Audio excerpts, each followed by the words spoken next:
The war continues, with several Iranian ships sunk by the US, several American ships attacked by Iran, the UAE receiving more incoming fire, and Trump dismissing Iran's latest proposal to end the conflict out of hand. Welcome to part 8 of our ongoing series, The Escalation Trap, with Professor Robert Pape from the University of Chicago. If you enjoyed this content, please be sure to like, subscribe, and share an episode with a friend. It really helps get the show out to more people. With that, let's get to our conversation with Professor Pape. All right. Well, good morning and welcome back to the podcast. Thanks for having me, Scott. No end to the flurry that we're in. It was a really great idea to do these weekly updates, but I was imagining like, man, I'm spending a lot of time talking to Robert Pape. I'm like, this war is never going to end.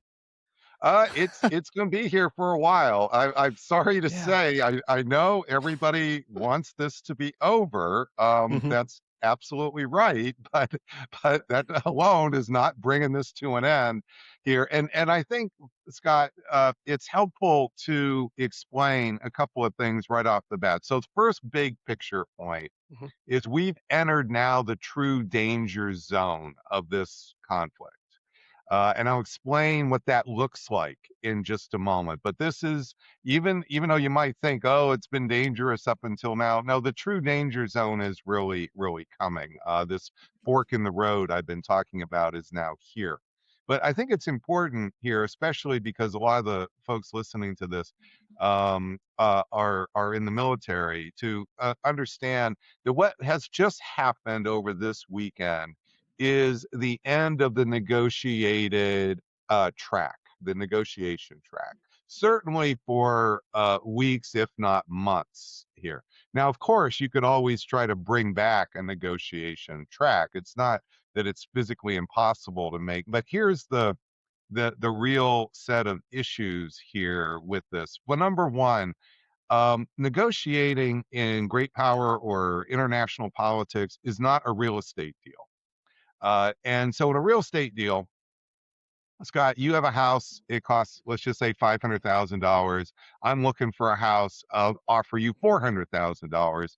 That's very common pattern. And then usually we settle somewhere around 450. Maybe if, you're really good, you'll get like 470. And if I'm really good, I'll get 430. But this is what we're talking about. We're trying to come in between in this bargaining zone because we both have an interest fundamentally in making a deal.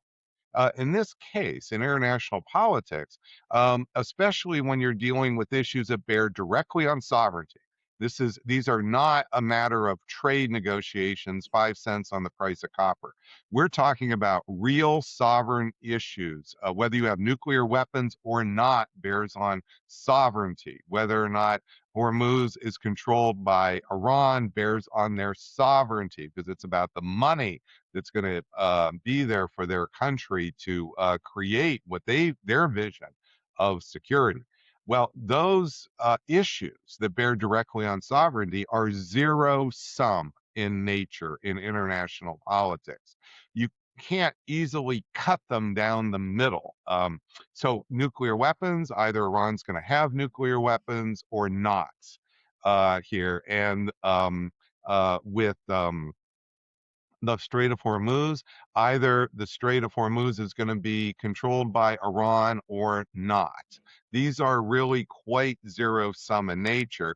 And moreover, given the course of the last not just 71 days, but since last June, these have become existential in nature for Iran here. And that has another big component, which is unlike before last June when we bombed Fordo. What is happening now for these key issues is every concession Iran would make makes Iran more vulnerable to more concessions. There's no in a real estate deal, Scott. If I offer you a certain amount of money here and I don't come through, or the other way around, you decide to back out on the deal, I can take you to court. There's a court that can enforce a deal. In international politics, there's no court. What enforces the deal is military force. Mhm. That's what enforces a deal. So what that means is when we make an agreement, we say in international politics, we agree on, say, the Iran nuclear deal.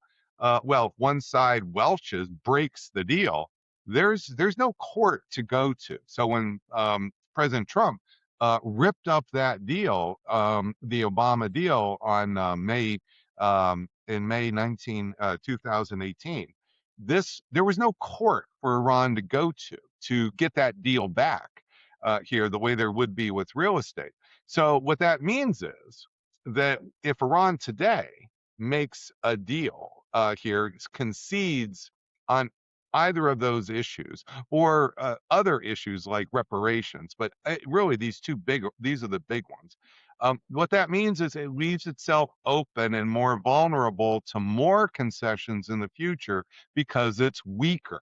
It has less force, less power to enforce any future equilibrium. So this is why that negotiation track is not holding. You see what I mean? And Hmm. that's helpful, I hope, for our troops to get, because it's very understandable that they would be really perplexed here about what's going on with Hmm. the negotiation track.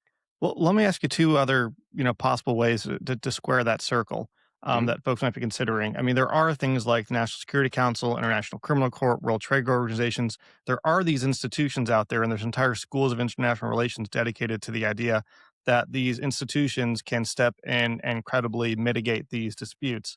And another option might be Russia or China coming in and Yeah, acting as a yeah, security let's talk guarantor about for each of Iran. those individually and Yeah. peel them a little bit. So first of all, let's talk about, say, the International Criminal Court, ICC, and so forth. Unlike a court in the United States, like let's say again, we make a deal and one of us welches on the deal, you can take me to small claims court for welching on the deal. And I really don't have an option, Scott, of not showing up. Okay. So if I don't show up, I can be compelled, that is, arrested, okay, and brought to the power of the government or the court. They don't often use it, but they have the power to literally compel you physically to show up, and you don't have a choice. The international courts here that we have, they don't work that way, Scott. The state voluntarily agrees to do this. There's no enforcement in that way. And that's why with the ICC, for example, the United States is not part of the International Criminal Court. And one of the big reasons is the International Criminal Court has strict punishment for assassinating leaders. Well, we assassinate leaders almost on What, a daily why would we basis. care about that? That's not a problem for Well, just us. say we do this all the time now, and it's not just President Trump. I mean, Uh-huh. a lot of people, Trump, of course, has got all the focus right now, but since 1990, leadership decapitation has been a prime tool of the American government, and so it's really not I just a mean, we one. took Maduro alive last time. It seems like we're really turning over a new No, I'll tell you, leaf. we got soft. We Trump, were soft. President Trump, a moderate on leadership A decapitation, taking him moderate, yeah, alive, taking him a alive. moderate Trump.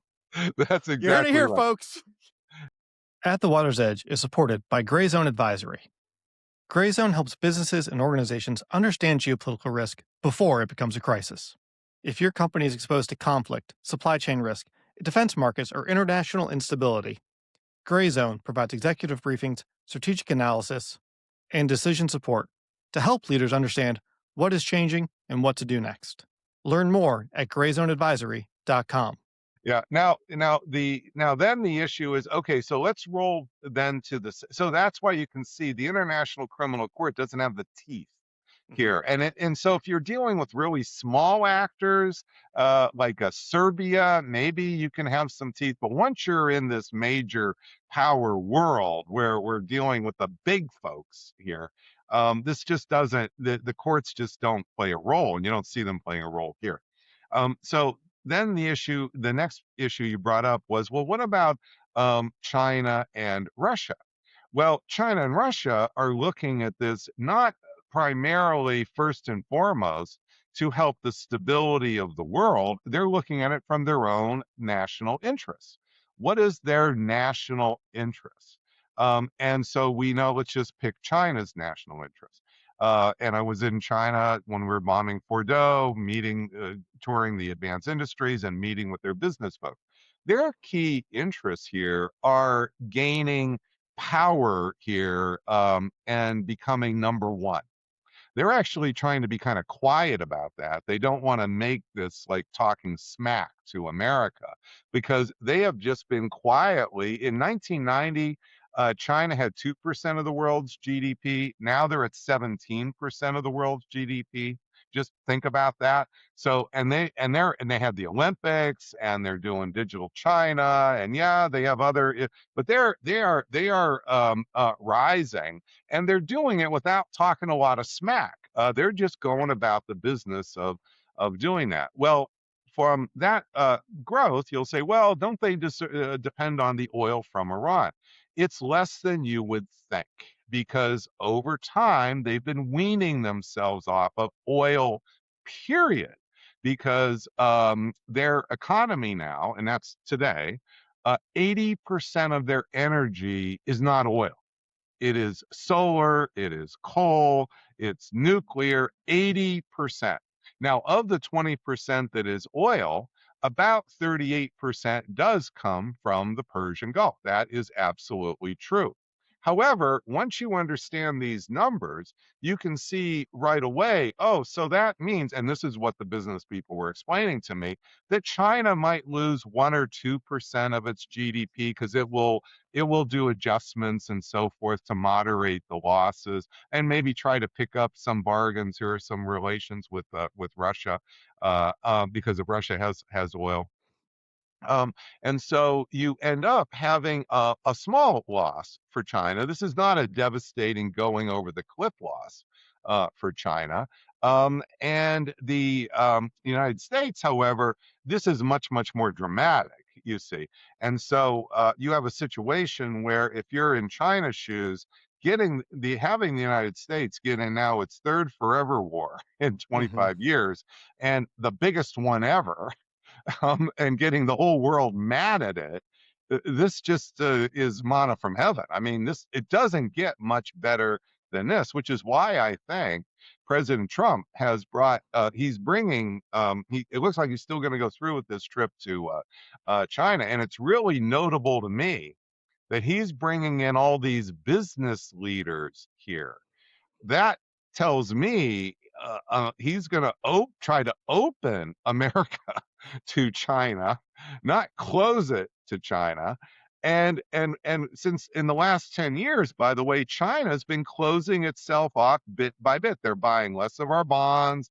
They're having less and less relations here, because their growth plan is around Asia. Their growth plan is around Asia, and so forth. And so now, does this mean that China would want the world's economy to be wrecked permanently over, say, 3 or 4 years? Probably not. Hmm. But what it does mean is between now and, say, the midterms, now and January, having America get a gigantic black eye here for real, this is not a bad thing. Now, Russia, they have their own reasons to want to really smack down the West economically. And you see this. Lavrov on April 24th gave a big speech. Your folks can go and listen to it, where he said the West has declared war on Russia. He said the West. And then Medvedev has just issued a paper talking about the rise of Germany. So Germany, the Chancellor Merz, he's just issued a new white paper about the rise of Germany. They're about to increase their strength, military power, and also want to become the leader of Europe. That's what's in that paper. Well, Medvedev is written a paper. This is like a lieutenant of Putin. And what that paper is about is the crucial threat to Russia is a return to 1941, meaning Operation Barbarossa, Nazi invasion. Now, so this is this language that's coming out of Russia. So that doesn't sound to me like they're worried about keeping the European economy afloat. If So memory when I serves, listen, Yeah, if memory Pardon me? serves, the last time they started describing some people as Nazis, that was Ukraine, and they then invaded, and they're still making wonderful progress in a Russian timetable. Well, that's right. So you can see they're not, and it's been a war now over 4 years. They're not backing down Mhm, here. And so I think that if you look at this from Russia's perspective, there's an opportunity to wreck Europe and their economy.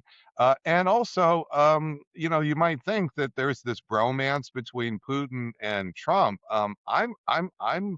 I don't think Putin has bromances. Trump may think he has bromances. I don't think this is the way Putin looks at this.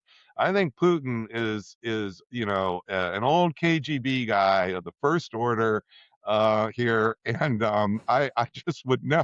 I mean, so dangerous. It's unbelievable. The idea that yeah. he's doing anything because he likes you, I don't think so. No, no, no. There's a great joke I'm gonna not make right now about strippers, but yeah, we'll move past Yeah, that. it's probably like, yeah, Putin is, and there's, Yeah. so I would just point out that these are so we're looking to Xi to bail us out, and we're looking to Putin to bail us out. These are just not likely to be people who are going to bail us out. And if they are, they're going to demand quite a stiff price. So this is going to be where they are gaining. So it's a little bit. So a lot of the folks listening will have seen It's a Wonderful Life. Mhm. Okay. I've only seen it probably about 42 times. So it's my favorite Christmas movie. Okay. And Clarence at the end, it always gets me every single time. My wife laughs at me every single time. I'm the same way with The Nightmare Before Christmas. Different generation, but Different yes. generation, but Uh-huh. it doesn't. And what with It's a Wonderful Life here is there's a point where the depression is starting. There's this mob, and what Jimmy Stewart says, because Potter is the other bank, and he's paying 50 cents on the dollar here, and Jimmy Stewart says, "Don't you see? Potter's not panicking. He's not selling, he's buying and picking up bargains." Well, that's Xi, and that is Putin. They are going to look at this as an opportunity for more growth, not to help. Just like Potter, he wasn't bailing out those poor people who were suffering. He was taking advantage of them. That's the way to think about Russia and China. So this is really quite stunning to me that Mhm. for months I've been hearing this from all the media here. The Trump administration is pushing this, that somehow these folks are bailing us out here. This is just so unrealistic. It's stunning, but it's just showing Trump is trying to keep the price of oil up any way he can. I really doubt he buys any of this Mhm. himself. I've never met him, but I just find it hard to believe that he doesn't understand who he's dealing with Xi and Putin here. I just think he's talking victory talk here any way he can, because every couple dollars he can keep the price of oil down helps him politically. Yeah. It's weird to think as the world shifts, we have this new centers of power growing. China, at least regionally, has to contend with India. And even though India is not aligned with us, they do provide a buffer regionally. I'm trying to think if a combination of Germany, France, and the UK could potentially balance against Russia, or is Russia in a position to run roughshod over all of Europe if America stops being either No, interested or willing to they participate? are. They are. So, Okay. a good way to think about this, which is a back of the envelope way, which of course, gets elides a lot of issues, is Russia to this day here. So they had in the Soviet Union, when the Soviet Union ended the Cold War, they had 15% of the world's GDP. Today, they're around 3% or so of the world's GDP. So this is a big explanation. So this is what I teach, Scott. These are some of the realities that we gloss over. The media doesn't like to focus on realities because it doesn't let you say he said, she said. Democrats think this, Republicans think that. They want to have the food fights all the time, and so that's why they don't want to actually talk about the realities that constrain the food fights. So, but the reality here is that Russia is that's why it makes it easy for me to say that Iran is an emerging fourth center of world power. They don't have that far to go to catch up to Russia. Okay, now Russia is a lot bigger landmass. Uh-huh. Okay, so to speak, or not so to speak, of course. But what that means is, so Germany is around 5% of world GDP. Germany alone. Britain is just over 3%. France is just over 3%. So if you add up GDPs here, but there's a problem, which is in international politics. This isn't just, you can't just add it up like math, because they don't necessarily want to get along. So, and they won't share very well. And you see here the burden issues between the United States and Europe, the burden sharing issues. Well, that's going to be even more so when America pulls out, as they're pulling out now. As America was a pacifier in Europe, making it easier for those European states to cooperate with each other. Now, what happened before America plunked down those 100,000 ground troops? And during the Cold War, it was 300,000 ground troops in Europe. And I realize it's more like 75, so please don't email me the difference of this. But the difference was in World War in the 1920s and the 1930s here, those European states were squabbling, and you had World War II, basically a replay of World War I. So this is not a situation where these states will easily organize to figure out. It'll be a multipolar Europe, and in multipolar worlds, it's hard to know who's the real bad guy over time here. And Germany, I'm not going to be surprised if in the next couple of years starts to develop nuclear weapons here. Same with Japan, and that's going to make this neighbors here even more nervous here. So I think you're heading to a world here where 18 months from now, Iran's likely to have working nuclear weapons, probably more than just a couple. You're likely to see Germany maybe not working in 18 months, but talking in that direction. Same with Japan. And that is the world we're heading to, which is a much more war-prone world. And this was happening. There were tendencies in this direction before the Iran war, but the Iran war has really made this the case. So the idea that this is all going to be easy or not to sort of solidify, no. And I'm not saying you couldn't have counterbalancing against Russia either. It's a lumpier process, though. Hmm. It's not a process of just, oh, it all happens or it doesn't happen. It's probably going to be lumpy, just like what you're seeing in the Gulf. The Gulf is becoming lumpy without America. Now that America has clearly lost power and prestige with the Gulf states, some of them are, most of them are going their own way. Some of them are telling, like Saudi Arabia, we don't want to let you do overflights. Well, Saudi Arabia's big airspace, man, that's a big deal. Yeah. Quick note before we continue. I'm launching a paid tier on YouTube called The Briefing Room. Each week, I'll post a private briefing with my assessment of the national security and geopolitical issues that matter most. Some weeks, that'll be a real time update on what's changed and what to watch next. Others, it'll be a deeper strategic breakdown. Things like what happens if Iran gets a nuclear weapon? How do blockades change global power? And how does the conflict impact American strategy? The main show stays free.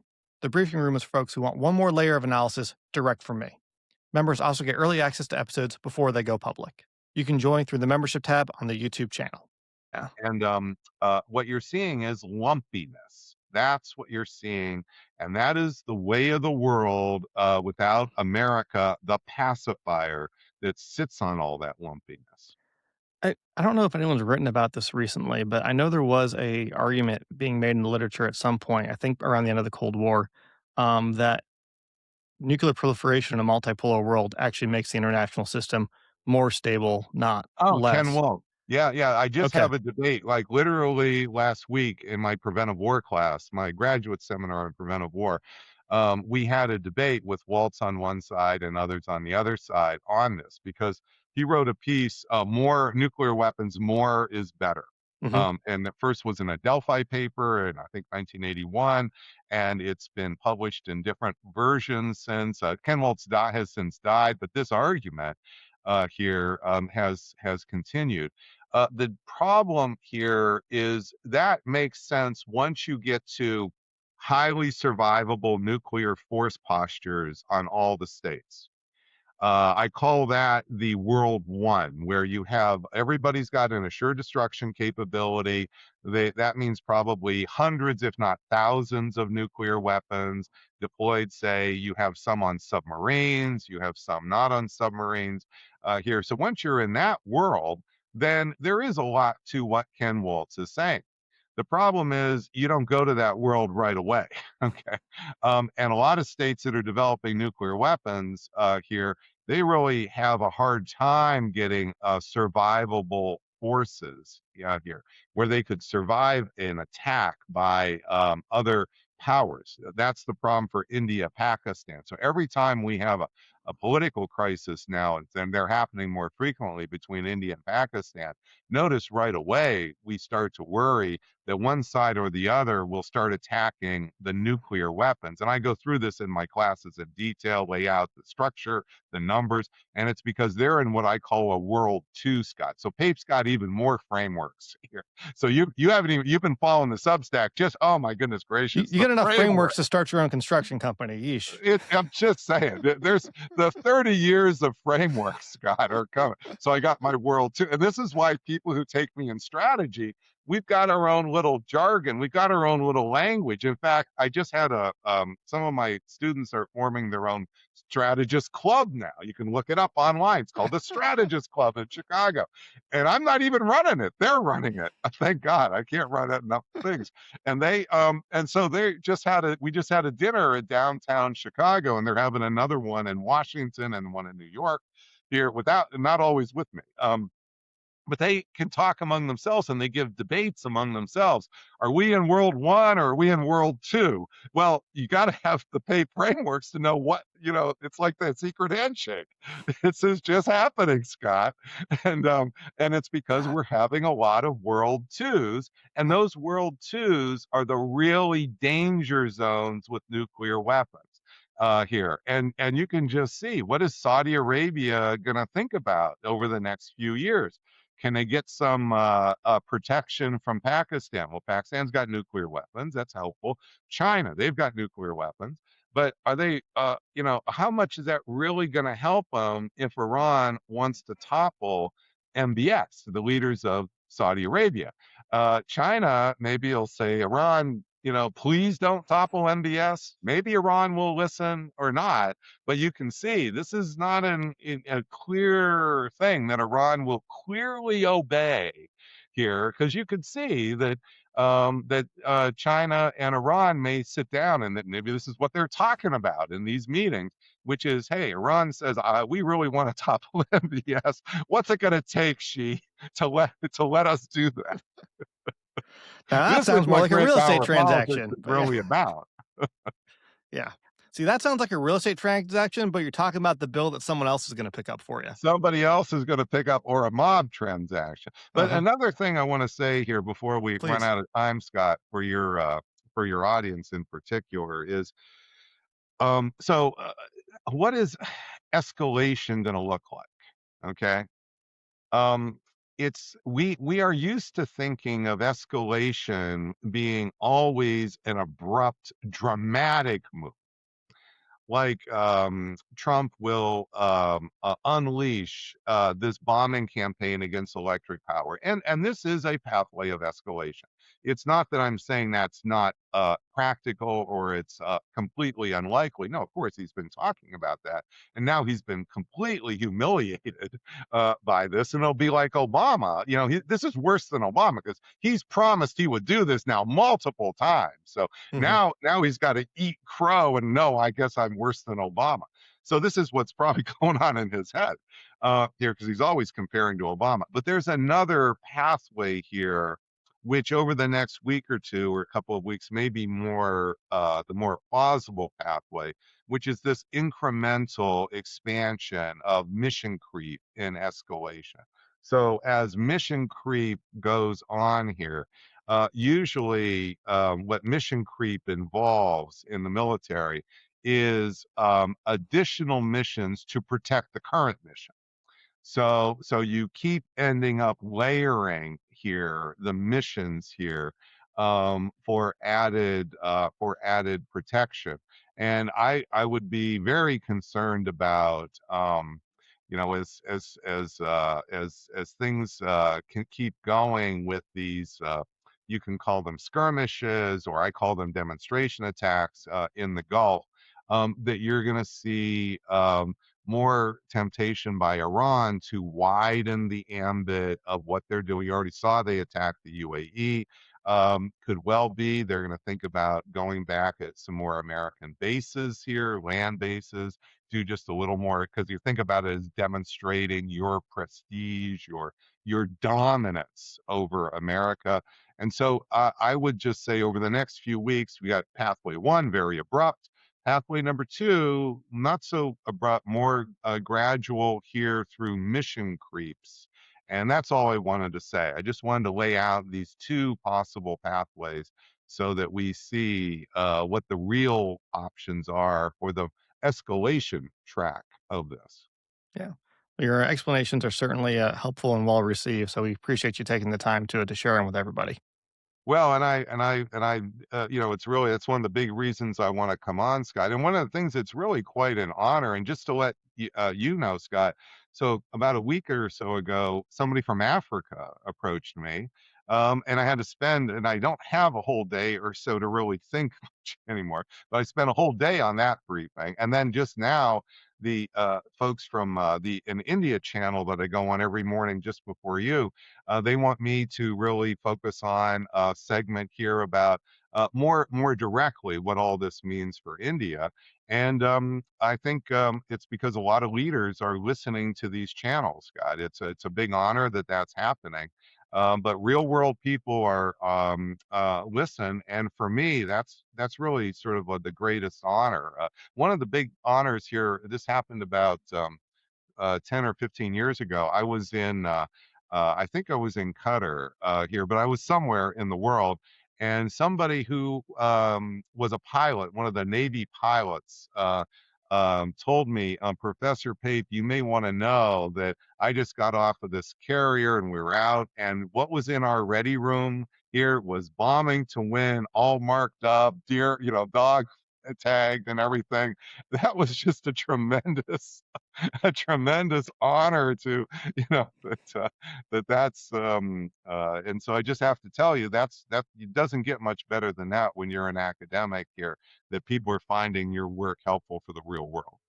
Yeah, I can imagine. It's not anywhere near that same level. But a buddy of mine who's at National Defense University and let me know that students in the class are actually starting to cite conversations on this podcast for their course materials there. Not Yeah, yeah, not yeah. quite the same thing, but it's nice to Well, and what do we're something you love doing and is have an we're impact. widening, Scott. What we're doing is we're widening the ambit of people, the radius of people who can actually engage with this material and this framework. Because when you publish, of course, the idea is it's dissemination. But as we all know, it's really so much better when you can have some verbalization. You actually see the guy. You can have some back and forth. Here, stress testing. As time goes on, and that's just the reality of how we communicate and always have been. Now we have some better tools, and we have, unfortunately, the longer the war goes on, is bad for the world. But in terms of like understanding the frameworks or for why this is happening, it used to be we had this little priesthood, of national security experts here. Well, it never really had to stay as this little priesthood. It's just because of the limits of communication tools. Now and this is what I've discovered on Substack, and I'm going to find ways, as I just said before, and I'm trying to find ways to do still more things. And I'm not seeing other people doing this, so I have to kind of break the ice. If you're going to do X or Y, somebody's got to be the first one to try an X or a Y, right? Did you imagine becoming, the early adopter of a new format at this point in your academic career? Well, it's actually happened multiple times, Scott. So in the mid 1990s, we had the internet, and then there was this thing called Lexis here. And what Lexis was was a platform used only by lawyers until the mid 1990s because it was all about court cases. That's what was originally on Lexis. That's why they have Lexis Legal. Well, what happened is in the mid 90s, they switched and they started a thing called Lexis Academic, and almost nobody knew about it. Well, I was working on my economic sanctions paper. You know, I do all these universe of cases and everything. Well, I would go to the library, get all these books out on all these cases of sanctions, but then you want more up to date stuff. It's not good enough if it's 10 years out of date or something. You need Lexis, it turned out, was perfect. So I was one of these early adopters of Lexis here, and you still got to do the research. It's not like you're not you doing you're got to put the time in, but it makes it much more feasible here. And then that's just happened when I did my complete database on suicide attacks. And that database on the CPOST database became the format for then what others did and so forth. Nobody gives you any footnotes here, okay? But that was an early adoption of those online databases here. Now, of course, they're a dime a dozen, so nobody remembers that. But all the way through, I've been an early adopter of this technology, and I push it and I experiment, and you don't always get it right, and obviously that's true here. But I'd rather do that than not use it because you can just see what's happened here with the combination of X and Substack. It's that really Yeah. X, Substack, and the podcast are just really quite an amazing opportunity, and I'm just glad that I've gone down those roads. We're glad you met us here too. Well, thank you so much, and we'll talk to you again next week. Okay. See you later. Have a great week, Scott. All right. Bye to everybody on